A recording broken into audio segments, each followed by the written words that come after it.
There's an unprecedented and historic firestorm sweeping Southern California. At least 7 people have been killed in a wave of wildfires that's engulfing the greater Los Angeles area. And officials warn the death toll could rise further as winds are expected to strengthen, fueling even more flames. The blazes had calmed down enough earlier to allow more access for firefighters. Aerial operations have resumed with water bombers, and Canada is sending a pair of such tankers to join in the battle. U.S. President Joe Biden says additional aircraft and firefighters have been secured from the northern neighbor. Firefighters are making significant progress in containing the fire in Lydia, but the 2 biggest ones at Palisades and Eaton remain largely uncontained.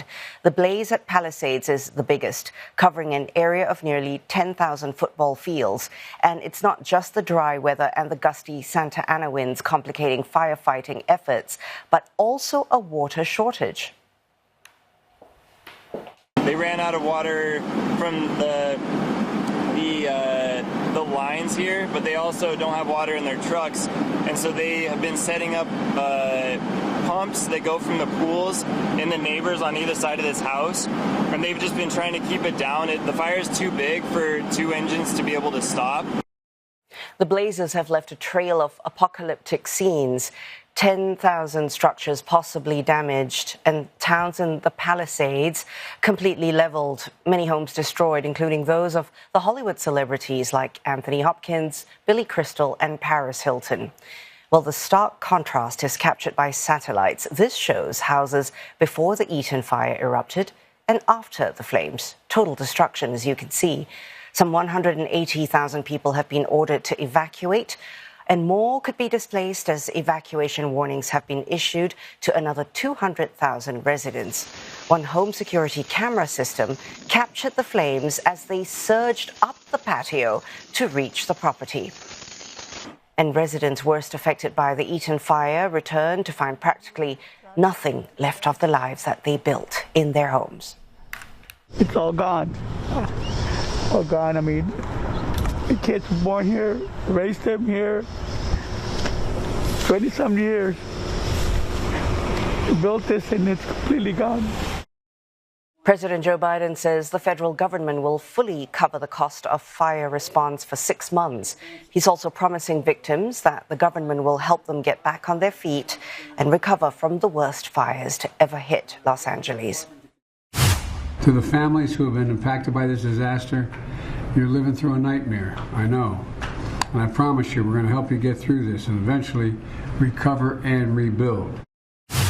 Sadly, many insurance companies have canceled insurance for a lot of the families who have been affected and will be affected, which is only going to delay or place an added burden on their ability to recover. CNA's Ira Spitzer is in Los Angeles with more on the developing situation.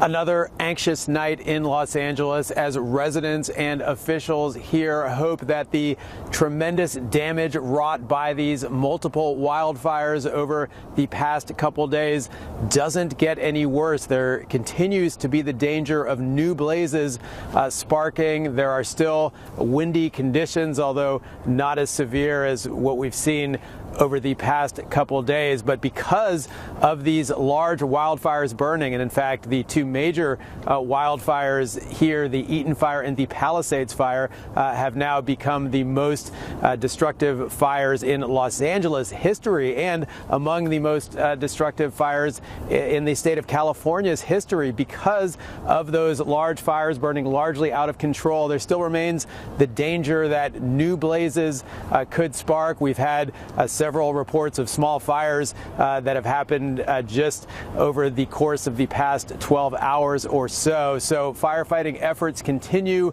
Evacuation efforts also continue. Hundreds of thousands of people remain without the ability to return to their homes, and disruptions to daily life continue. The schools have been canceled in many parts of Los Angeles County through the end of the week. An NFL playoff game scheduled for Monday in Los Angeles. That has been moved to Arizona. The Los Angeles Lakers scheduled to play on Thursday night. That game postponed. So life is anything but normal in Los Angeles as people anxiously await word of their homes. There have been reports that home insurance has been difficult over the past year because of the tremendous fire risk in California, and especially in some areas of Los Angeles. So people have lost their home insurance in some cases and have had to replace that with less effective home insurance in some cases. So there's concern about that. We heard Vice President Kamala Harris address that situation earlier. President Biden pledging the full support of the federal government to the area and saying that the federal government will cover the cost of recovery for the next 6 months at least. So a lot of effort going into trying to control the damage here, but just a difficult situation for Los Angeles. Ira Spitzer, CNA in Los Angeles.